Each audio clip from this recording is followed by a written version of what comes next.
మీ ఫోన్లో Google play store నుంచి games download చేసుకొని వాడుతూ ఉన్నారా? అయితే మీకు తెలియకుండానే ఆ గేమ్స్లో వైరస్ ఉండే అవకాశం అనేది ఉంటుంది. గూగుల్ ప్లే స్టోర్లో 60కి పైగా పాపులర్ గేమ్స్లో వచ్చేటప్పటికే బ్యాక్గ్రౌండ్లో వైరస్ ఉన్నట్లుగా డాక్టర్ వెబ్ అనే ఒక సంస్థ, యాంటీవైరస్ సంస్థ గుర్తించింది. సో దానికి సంబంధించి గూగుల్ సంస్థ కూడా రిపోర్ట్ చేయడం జరిగింది. ఇక్కడ ఏ గేమ్ అయితే ఉంటుందో గేమ్లో కొన్ని ఇమేజెస్ సీక్వెన్స్ అనేది మనకే ఎంబెడ్ చేయబడి ఉంటాయి. అంటే రకరకాల సందర్భాల్లో మనకే ఫోన్ స్క్రీన్ మీద కనపడే ఇమేజెస్ అన్ని కలిపేసి ఒక బండిల్ లాగా ప్యాక్ చేయబడేసి ఉంటాయి. ఆ ఇమేజెస్ లో కొంతమంది గేమ్ తయారీదారులు తెలియకుండానే ప్రమాదకరమైన కోడ్ ని చొప్పించడం, అలాగే మనకు తెలియకుండానే కొన్ని ఏపీకే ఫైల్స్ ని ఆటోమేటిక్ ఇన్స్టాల్ చేసే విధంగా ఏర్పాటు చేయడం జరుగుతూ ఉంటుంది.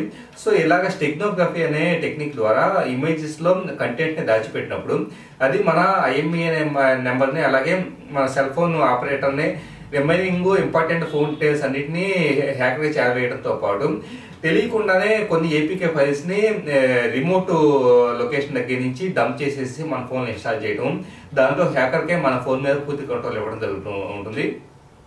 వైరస్ ఉన్న అప్లికేషన్స్, గేమ్స్ ని స్కాన్ చేయడానికి గూగుల్ ప్లే స్టోర్ లో వచ్చినప్పుడు బౌన్సర్ అని చెప్పేసి ఒక యాంటీ వైరస్ సెక్యూరిటీ మెజర్ అనేది తీసుకోవడం జరిగింది. అయినప్పటికీ కూడా బౌన్సర్ సెక్యూరిటీ చెక్స్ ను కూడా దాటిపోయేసి ఇవి ఇమేజెస్ లో డేటాని స్టెగ్నోగ్రఫీ టెక్నిక్ ద్వారా హిడెన్ గా పెట్టడం ద్వారా అవి ఎవరికి పట్టుబడాలని విధంగా ఉంటా ఉన్నాయి. ఖచ్చితంగా దీనికి సంబంధించేసి గూగుల్ ప్లే స్టోర్ కొన్ని మెజర్స్ తీసుకోవాల్సిన అవసరం ఉంటుంది. అలాగే థర్డ్ పార్టీ ప్లే స్టోర్స్ నుంచి మనం ఏదైనా డౌన్లోడ్ చేసుకున్నప్పుడు, అంటే యాప్ స్టోర్స్ నుంచి ఏదైనా డౌన్లోడ్ చేసుకున్నప్పుడు ఆటోమేటిక్ గా వాటి జెన్యూనిటీ మీద కూడా మనం 1-4 సార్లు ఆలోచించాల్సిన అవసరం అయితే ఉంది.